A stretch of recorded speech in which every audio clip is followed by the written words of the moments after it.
Hey, you know, it's one of the great things about these Tri-5 Chevys? All the curvy lines. They got curves and hips and shapely lines every which way. But sometimes they don't line up.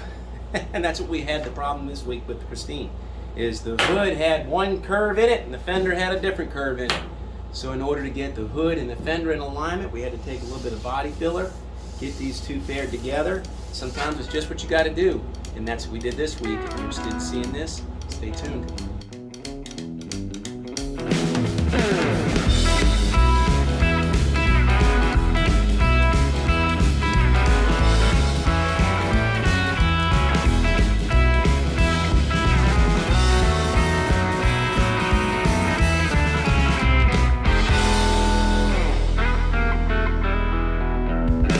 All right, happy weekend. It's Bill from Restoring Christine. We're getting back to work on our Bel Air this weekend. It's a Saturday morning. It's a little bit breezy outside. It's warm. Holiday weekend. I'm going to try to get some stuff done. Last weekend, let me catch you up to what we were doing. We were working on this front hood. And I had trouble aligning. We put the front cap on. I had trouble aligning the hood, the fenders, and getting everything to where the doors would open. I'm trying to get this all mounted so that I can ferret it all out and make the door gaps align at the rocker panel, align at the top of the fender, the hood. But the hood was giving me trouble last week. And I think I got it sorted out. I've been working on it this morning. One of my subscribers suggested that part of my issue is going to resolve itself when I put the bulkhead in. So this bulkhead has a stiffener that comes up to the front. It triangulates, and it stiffens all this. As you might remember, I tacoed my hood last week, so I had to weld in some reinforcing. I did it on both sides, and that seems to work out pretty well. But last week, I was struggling to close the hood and make it work out. And then the other thing that was happening was that over back here, this was staying up, and I had to shove it down. Well, I figured that out. That was just a matter of the hood hinges being a little misaligned. So what was happening was they were kind of a little bit twisted. And so it took a little bit of, as I was shifting this hood around and loosening it and tightening and loosening and tightening, the hinges kind of found their natural plane, both of them. And that's what was causing this hinge to fight and stay up. But now I've got the hood to where when you close it, it's shutting pretty well. I've got back here, I've got a couple of pieces of foam that are simulating the height of the weather stripping that'll be back there. I think I'm still a little bit low back here. I might put a little bit bigger shim. But what my problem is right down this line. I don't know that I'll ever be able to get the camera in it enough, but here, this is still pretty high on both sides. The hood rides on a curve, the fender's more flat, and there's just no getting around this. I've got two options for repairing this. So what I thought about is I could either take care of it with metal. I've already tried slicing the fender and bending it and whatnot, so I'm done with that. I've stiffened up the fender. I'm not going to do that, but I've got to get these two aligned a little bit better, or I'd like to try to get them aligned a little bit better. And one idea I had was slitting right below the corner on either the fender and raising the fender and putting in a filler piece. I don't like that idea.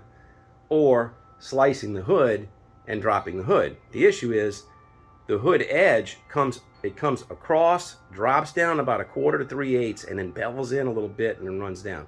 So it's kind of got this 3/8 inch crown to the side that is at the top edge. So if I cut it in the middle, that's going to get all whop-a-jop. So that's not a good idea, which leaves us with our last resort, body filler. I hate to build up 3/16 of an inch of body filler, but I want this to look good. So that's my only option at this point. It's just what I got to do. So that's what I'm going to do this weekend. Let's see if we can't get it straight. Here we go. All right, so just mixed up some body filler, but where I'm at, it's like this is the absolute dregs, the bottom of the can. This has got like so much body. So I'm going to be able to build up a little. What I want to do is I want to build up a little bulkhead. I want to build something up stiff that I can build to.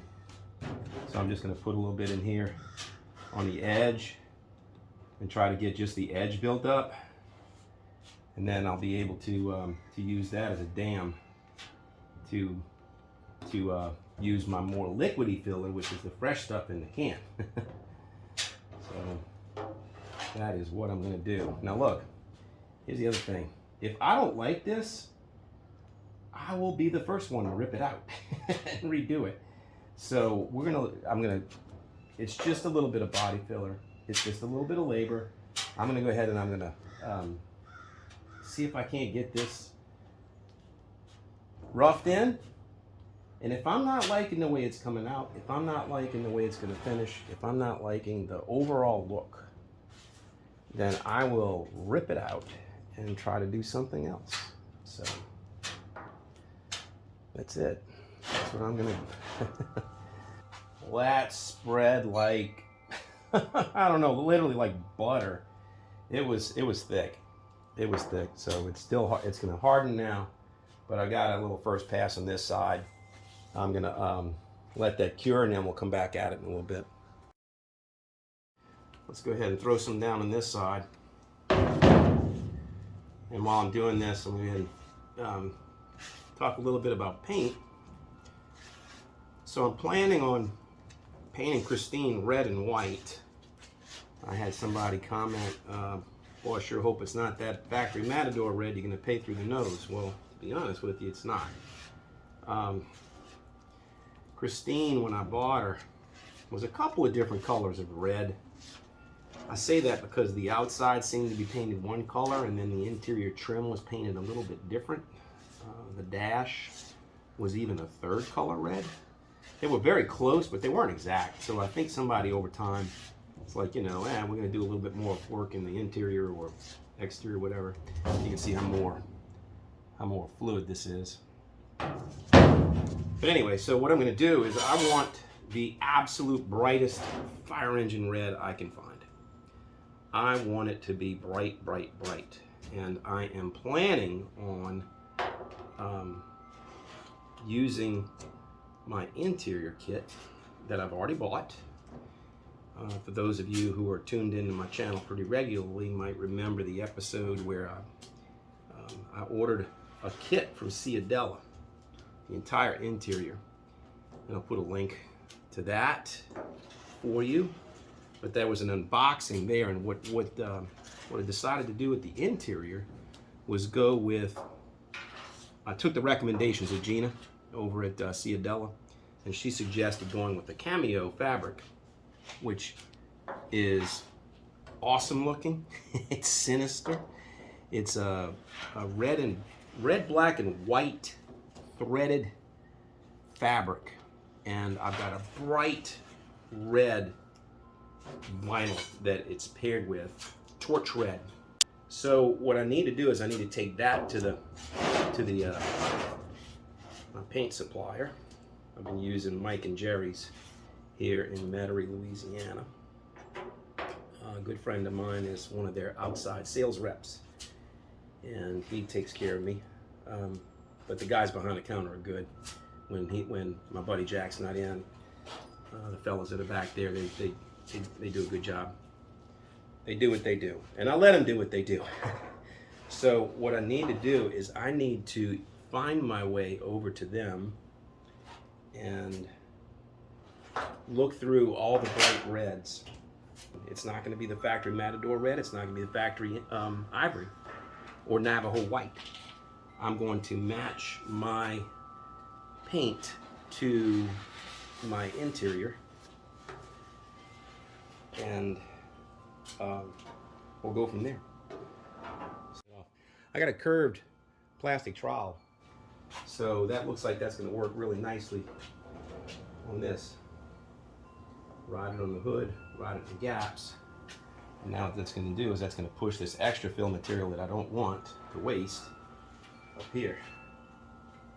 And make sure I've got the filler material placed where I want it and not overly placed where I don't.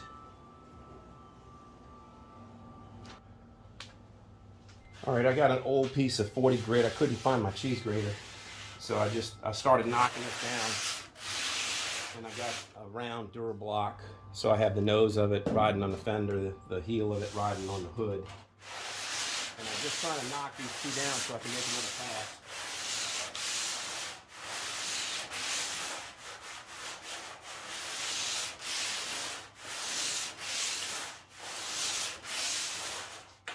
one thing I didn't mention is that I do have this hood clamped. So even though I don't have my latch in, I've got the nose aligned right down here, and I've got a vice grip clamp with a 3/16 inch shim here, and I got the same thing on the other side. So this is all locked together, twisted. I've got it aligned back at the door like I want. So the fender is tight, the hood is on the hinges, it's clamped at the front where it's got to line up. So the trick is going to be, once I do start reassembling it, I've just got to tune and tweak. Let's do the same thing to this side.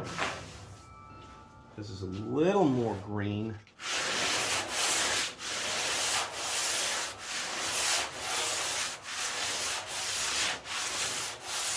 Yeah, curved spreader helped a lot.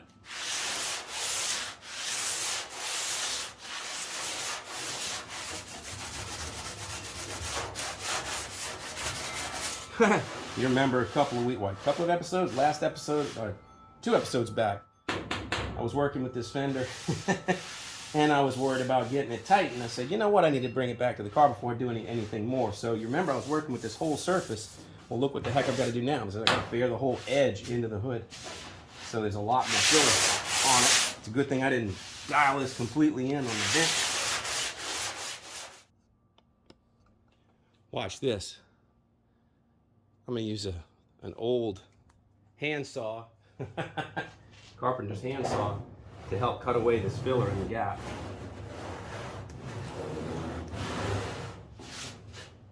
I'm just trying to get it to where it's not bound to the hood. I want to make sure I get this gap where I can sand it, but while it's still a little bit green, I'm going to go ahead and use this saw to help open that back up. Then I can get in there with sandpaper and sand it.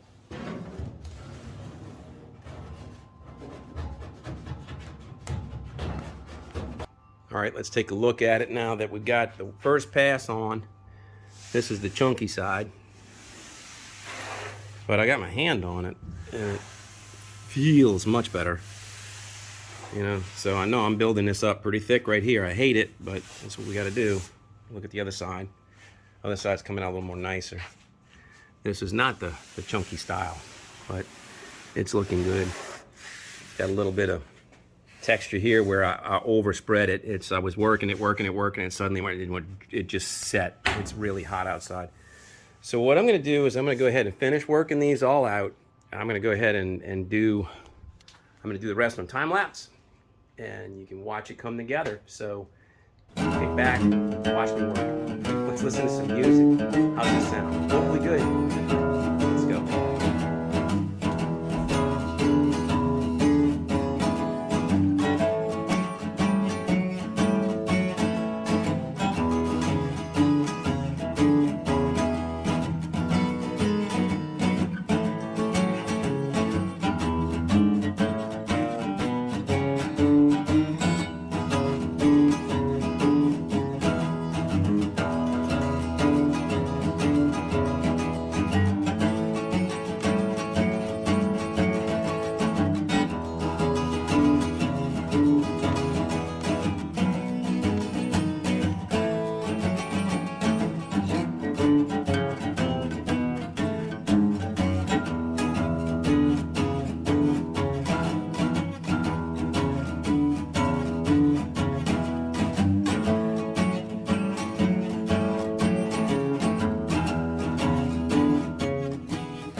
I'm gonna have to cut this one a little bit short, so let me show you how we come out so far. So this is coming along nicely. I don't know if you can see it now. That is so much better than what it was. So much better. Now I've still got to play the gap. Okay, I've still got to tune that in, and I gave up my clamp so I could open up the hood. Show you the other side. But it's trending nicely. So that did it. You can see my hood from where I tacoed it. I gotta ding that down and then put some filler because it's hanging on the filler here, and then it boop, high spot right there. But I need to come back and tune all of this. But as far as like fixing my problem, I think I'm there. Watch, let's go ahead and open the hood. All right, so on the inside, you see where the filler kind of came in. I still need to sand this down and get that to where it's flat and adjusted and get the gap right. You can see how much I had to build it up. I hate it, but you know, that's what we had to do. So now I'm gonna have to end up nosing this over, get my gap straight, side of the hood. I'm gonna have to put filler all along here and detail all of this, because when the hood's open, think about it. When the hood's open, there it is. You know, you can see this. This is gonna be somebody that's like literally eye level. So that's gonna be important, because that's gonna be the first thing somebody's gonna take their hand and go, oh look, yeah, that's bad job. Yeah, this car sucks. So we don't want it to. All right, watch. Let's close the hood. You can see what's going on with it. There it is. Hood closed. Now, once I get it to where everything is gapped and latched, the latch is on, it'll be great. So that's gonna do it. It's a holiday weekend, as I mentioned. I'm also in between two family birthdays, so we got plans to go out this evening, and it's getting a little late. I better go in and take a shower and play family man for a little while instead of working on Christine for so much. But that's gonna do it for this episode. I do thank you for watching. If you're liking my videos, I'd appreciate it giving them a thumbs up, and if you're liking the channel, a subscription would be outstanding. So until I see you next time, please take care of yourself. Cheers.